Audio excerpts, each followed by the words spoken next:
નમસ્કાર મિત્રો અને વડીલો, તમારું બધાનું ગુજરાતી સ્ટોરી ચેનલમાં સ્વાગત કરું છું.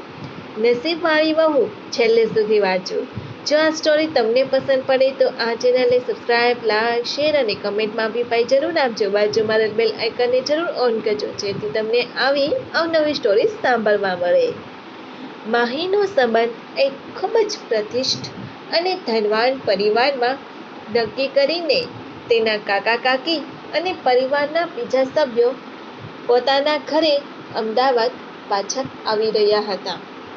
બધા લોકો ખુશ હતા, પરંતુ તેની ખુશી વધારે સમય સુધી ટકી શકી નહીં, કારણ કે તેઓ જે કારમાં આવી રહ્યા હતા તે કારનો અકસ્માત થયો હતો. સામેથી પૂર ઝડપે આવી રહેલા ટ્રક દ્વારા તે કારને ટક્કર લાગી હતી. માહીના કાકા અને કાકીની સાથે તેની માત્ર 12 વર્ષની દીકરી પણ સાથે મુસાફરી કરી રહી હતી. માહીના કાકા અને કાકાની દીકરી બંનેને ઈજા થઈ હતી. ચારે બાજુ જાણે હાહાકાર મચી ગયો હતો અને માહીના કાકીનો વિલાપ ચરમસીમાએ પહોંચી ગયો હતો અને વારંવાર તે માહીને આ બધા માટે જવાબદાર ગણાવી રહ્યા હતા.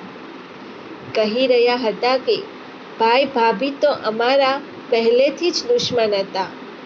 આ અપશુકનિયા દીકરીને અમારામાંથી છોડીને પોતે તો આ દુનિયાનો પીછો છોડાવીને જતા રહ્યા. તેમ છતાં અમે માહીની દીકરીને જેમ મોટી કરી ભણાવી ગણાવી, હવે અત્યારે જેનો સંબંધ પણ ખૂબ જ સારા ઘરમાં કર્યો, પરંતુ માહી તો કોણ જાણે અમને બધાને બરબાદ કરીને જ જાણે શ્વાસ લેશે. બધા લોકો ભેગા હતા અને કાકી આ બધાની સામે આવું બોલી રહ્યા હતા. ન થવાનું તો થઈ ગયું હતું, પરંતુ હવે એમાં પેલી દીકરીનો બિચારીનો શું વાંક? આખરે તેના નણંદે સમજાવતા કહ્યું, ભાભી, તમે શું કામ આટલા ગુસ્સે થઈ રહ્યા છો? એમ્બ્યુલન્સ આવી રહી છે. હમણાં ભાઈ તેમજ દીકરીને વાગ્યું છે, તેનો ઈલાજ શરૂ થઈ જશે. તમે એમાં બિચારી માહીને શું કામ આડું-અવળું બોલી રહ્યા છો?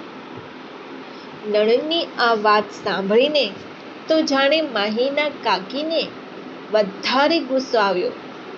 મોટી મોટી રાડો પાડીને તે બોલાવા લાગી કે સૌથી પહેલાં તો રોડ એક્સિડન્ટમાં પોતાના મા બાપને ખાઈ ગઈ, અને હવે આજે તો તમને બધાને ખાવાની પણ તૈયારી હતી. આ મુસીબતને તો હવે તમે જ સંભાળો. અમને મહેરબાની કરીને છૂટા કરી દો.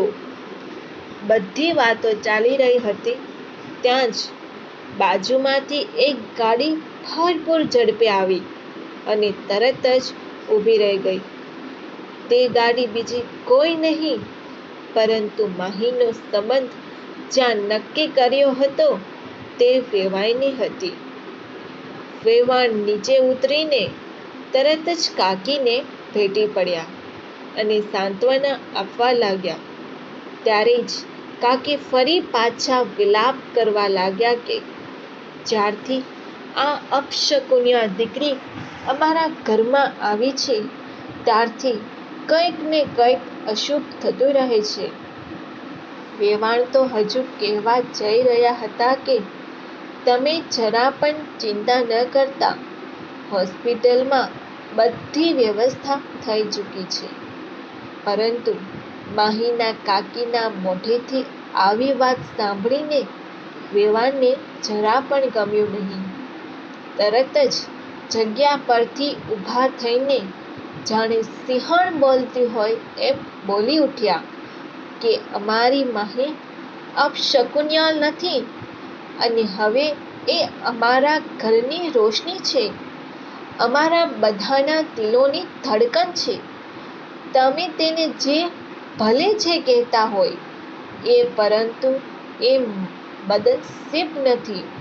તમે ભલે જેટલા થપ્પા તેની ઉપર લગાવ્યા હોય એટલા, પરંતુ તમારી આવા ખૂબ જ હલકા વિચારનો મને ખૂબ જ અફસોસ છે. બંને વાતો થઈ રહી હતી. એવામાં માહીના સસરા પણ આવ્યા. કહ્યું કે અરે, અપશકુનિયા તો અમારા દીકરાને પણ કરી શકાય, પરંતુ તમે તો માહીને એકને જ બધી વાતો સંભળાવી રહ્યા છો. આ બધું સાંભળીને નણંદના આંખેથી આંસુ વહેવા લાગ્યા.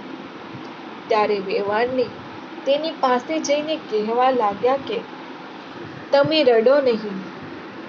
ત્યારે નણંદે કહ્યું કે હું રડી રહી નથી, આ તો હરખના આંસુ છે. મારો ભાઈ ગયા પછી આ દીકરીને શું થશે તે વિચારીને ઘણી રડી હતી. મને ખરેખર એવું પણ લાગતું હતું કે આ દીકરી કેટલી બદનસીબ છે કે તેના માતા પિતાનું નાનપણમાં અવસાન થઈ ગયું, પરંતુ આજે મને હૈયે ધરપત થઈ ગઈ કે તેના માતા પિતા તેને પાછા મળી ગયા છે અને તે બદનસીબ નથી, પરંતુ ખૂબ જ નસીબવાળી છે. જો આ સ્ટોરી તમને પસંદ પડી હોય તો દરેક લોકો સાથે શેર કરજો. આવી સ્ટોરી સાંભળવા માટે આ ચેનલને સબસ્ક્રાઇબ, લાઈક, શેર અને કમેન્ટમાં આપણી પાસે જરૂર આપજો. સાંભળવા માટે તમારા બધાનો ખૂબ ખૂબ આભાર.